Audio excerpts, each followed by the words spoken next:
In a previous video, I mentioned how the idea of evil for some African ethnic groups like the Yoruba differ from our Western understanding of it. It seems as though they viewed evil as an unpleasant but necessary aspect of existence. I wanted to explore this topic a little more because for many of us in the diaspora, this can potentially be a paradigm shift. It's something I thought we should at least be aware of.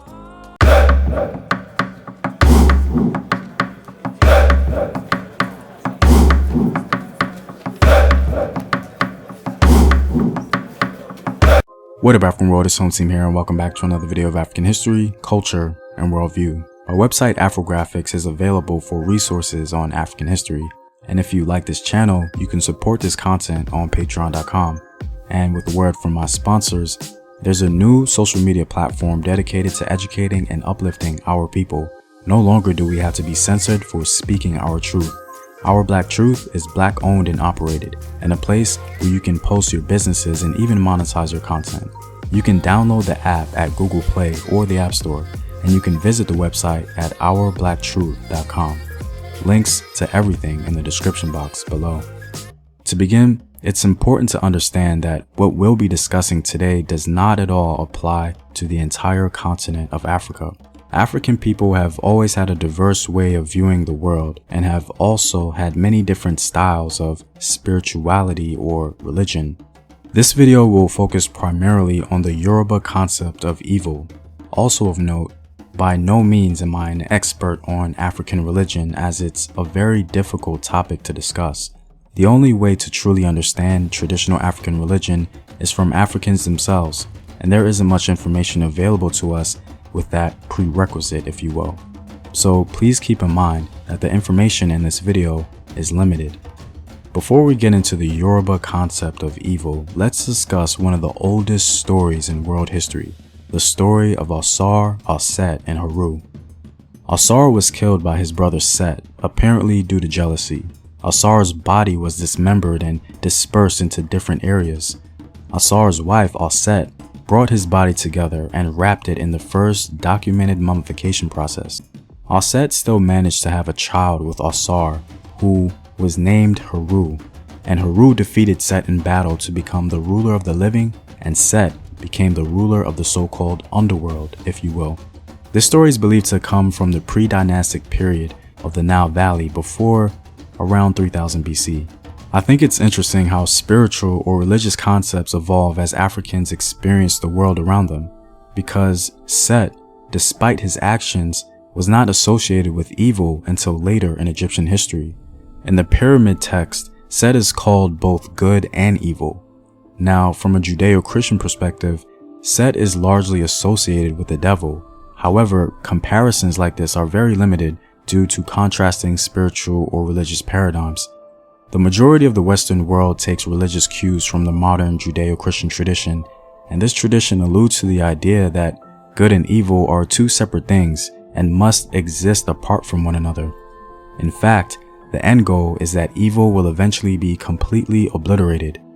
But it seems as though ancient African tradition, from the Nile Valley at least, viewed it a little differently, as Set, one of the principal gods of ancient Egypt, was viewed as being neither completely good or completely evil.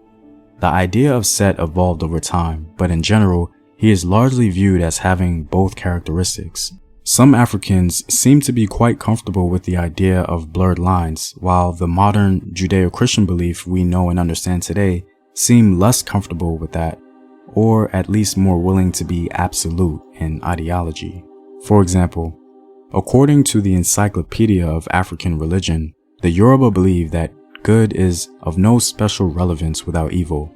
Good and evil for ancient Yoruba philosophy are major forces that actually control the universe.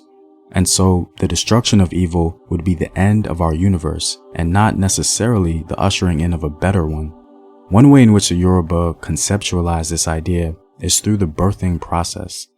The fetus, which is held to be good or iri, grows along the placenta, which is held to be ibi or evil. This idea struck me on a personal level. I thought to myself, how can the placenta ever be associated with evil in any sense? It literally gives the baby oxygen and nutrients. Then I thought about it a little more and recalled a personal experience involving the birth of my son. My son was born with the umbilical cord wrapped around his neck, which is common and usually not an issue, but for some babies, there is potential to cause serious harm. And so, as Yoruba philosophy would dictate, the very thing giving my son life also threatened it. I thought this example by the Yoruba was brilliant. They believe that when the baby is born, that good or Iri has triumphed, but yet they still acknowledge that evil is in what is good and good is in what is evil. This concept can be very difficult to accept or even understand. Moreover, according to Yoruba philosophy, diseases make herbalists relevant to human existence and social problems make advocates relevant to society. From my understanding of this, good and evil play on each other in a balance that ultimately help humans grow. They are not separate, but they are equal in value. One of the core purposes of Yoruba religion, from my personal understanding, is to facilitate and ensure the continual evolution and growth of mankind. That seems to be one of the few ways humans really survived. Anyway, I hope this video wasn't too esoteric for you guys. Much of what I was saying was my own interpretation of the limited information concerning the concept of evil in Africa. I'm really hoping you guys can shed some light on this topic from your own African cultures or from other sources you may come across to help everyone put the pieces together a little more. Your contributions has really helped me as a content creator, and I'm eternally grateful. I'm all out, guys.